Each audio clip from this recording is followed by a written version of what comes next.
ನಮಸ್ಕಾರ ಸ್ನೇಹಿತರೆ, ನಮ್ಮ ಚಾನೆಲ್ಗೆ ಸ್ವಾಗತ. ಸ್ನೇಹಿತರೆ, ನಿಮಗೆ ಗೊತ್ತಾ ಕರಿ ಬಣ್ಣದ ಕೋಳಿ, ಕರಿ ಮಾಂಸ ಮತ್ತು ಕರಿ ಮೊಟ್ಟೆ ಕೊಡುವ ಕೋಳಿ ಯಾವುದು ಗೊತ್ತಾ?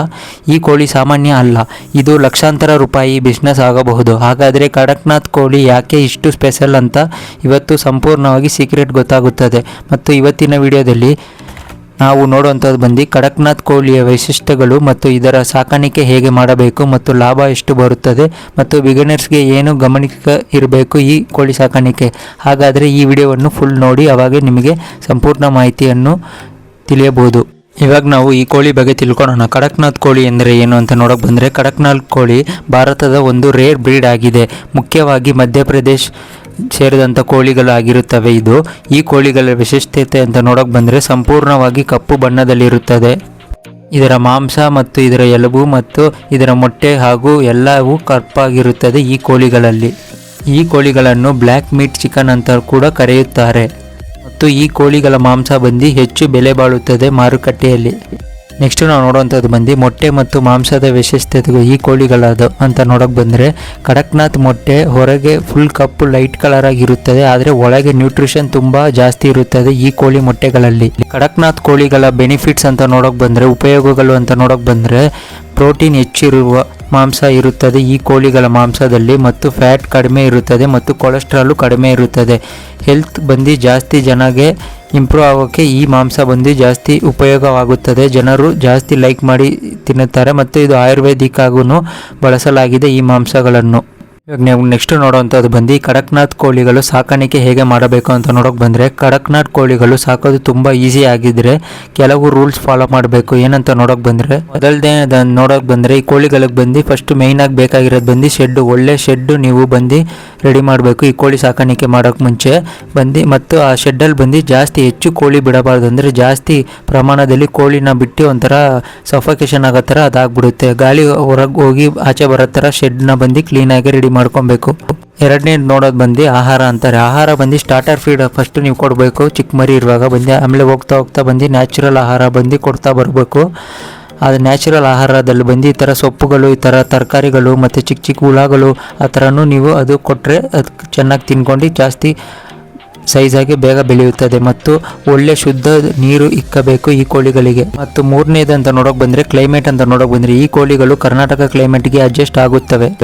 ಒಂದು ಸೀಕ್ರೆಟ್ ತಿಳಿಸ್ತೀನಿ ನೋಡಿ, ಏನಂದರೆ ಫ್ರೀ ರೇಂಜಲ್ಲಿ ಅಂದರೆ ಹೊರಗೆ ಬಿಟ್ಟು ಮೇಯಿಸೋದ್ರಿಂದ ಈ ಕೋಳಿಗಳು ಸಾಕಿದರೆ ಗ್ರೋತ್ ಬಂದು ಸ್ಲೋ ಇರುತ್ತದೆ, ಬೆಳವಣಿಗೆ ಸ್ವಲ್ಪ ಕಡಿಮೆ ಇರುತ್ತದೆ, ಆದರೆ ಕ್ವಾಲಿಟಿ ಟಾಪ್ ಲೆವೆಲ್ ಆಗಿರುತ್ತದೆ ಈ ಕೋಳಿಗಳದು.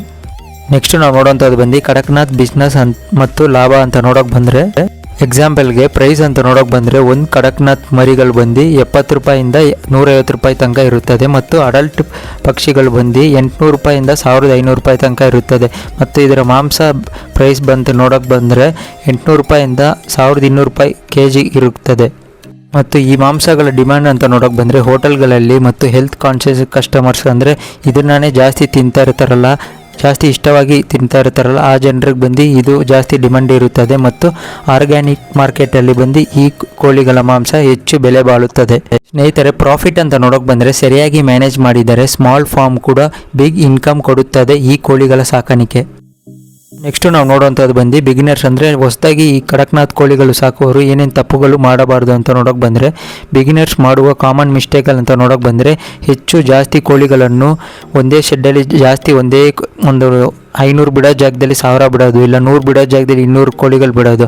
ಆ ಥರ ಬಿಡೋದ್ರಿಂದ ಬಂದು ಒಂಥರ ಸಫೋಕೇಶನ್ ಆಗಿ ಒಂಥರ ಅಲ್ಲಲ್ಲೇ ಸತ್ತೋಗೋಕ್ಕೆ ಚಾನ್ಸಸ್ ಇರುತ್ತದೆ. ಮತ್ತು ಅದಕ್ಕೇನೆಂದರೆ ಕ್ವಾಲಿಟಿ ಕಮ್ಮಿ ಇರುವ ಆಹಾರ ಕೊಡ್ತಾರೆ. ನೆಕ್ಸ್ಟ್ ಪಾಯಿಂಟು ಅದೇನೆಂದರೆ, ಇನ್ನೊಂದು ವ್ಯಾಕ್ಸಿನೇಷನ್ ಅಂದರೆ ಲಸಿಕೆ ಬಂದು ಆ ಟೈಮಿಗೆ ಕೊಡಲೇಬೇಕು. ಅದನ್ನ ಬಂದು ಕೊಡದಿಲ್ಲೇ ಬಿಡೋದ್ರಿಂದ ಬಂದು ಕೋಳಿ ಲಾಭ ಬಂದು ನಿಮಗೆ ಕಡಿಮೆ ಆಗುತ್ತೆ, ನಷ್ಟ ಬಂದು ಜಾಸ್ತಿ ಆಗುತ್ತದೆ. ನಾನು ಕೊಡುವ ಚಿಕ್ಕ ಟಿಪ್ಸ್ ಅಂತ ನೋಡೋಕೆ ಬಂದರೆ, ಪ್ರಾಪರ್ ಪ್ಲ್ಯಾನಿಂಗ್ ಮಾಡಿಕೊಳ್ಳಿ. ಫಸ್ಟು ಡಿಸೀಸ್ ಪ್ರಿವೆನ್ಷನ್ಗೆ ಅಂದರೆ ರೋಗ ಬರ್ದಿಲ್ಲ ನೋಡ್ಕೊಳಕ್ಕೆ ಬಂದು ಅದಕ್ಕೆ ಫೋಕಸ್ ಮಾಡಿ. ಈ ಥರ ಮಾಡೋದ್ರಿಂದ ಬಂದು ನಿಮಗೆ ಕೋಳಿ ಸಾಕಾಣಿಕೆ, ಈ ಕಡಕ್ನಾಥ್ ಕೋಳಿ ಸಾಕಾಣಿಕೆ ನಿಮಗೆ ಬೆಸ್ಟಾಗಿರುತ್ತದೆ. ಈ ಕೋಳಿ ಸಾಕಾಣಿಕೆದಲ್ಲಿ ಬಂದು ಒಂದು ಮಿಸ್ಟೇಕ್ ನಿಮಗೆ ಪ್ರಾಫಿಟನ್ನು ಝೀರೋ ಮಾಡುತ್ತದೆ. ಅದಕ್ಕಾಗಿ ನೀವು ಸರಿಯಾದ ಮಾಹಿತಿಯನ್ನು ತಿಳ್ಕೊಳ್ಳಿ ಮತ್ತು ಅದರ ಬಗ್ಗೆ ಫುಲ್ ಮಾಹಿತಿಯನ್ನು ಪಡ್ಕೊಳ್ಳಿ. ಮತ್ತು ಅದಕ್ಕೇನೇನು ಬೇಕು, ಅದಕ್ಕೇನೇನು ಡಿಸೀಸ್ ಏನೇನು ಬರುತ್ತೆ, ರೋಗಗಳು ಏನೇನು ಬರುತ್ತೆ ಅದೆಲ್ಲ ನೋಡಿಕೊಂಡು ಆಮೇಲೆ ಈ ಕೋಳಿಗಳನ್ನು ಸಾಕಾಣಿಕೆ ಮಾಡಿ.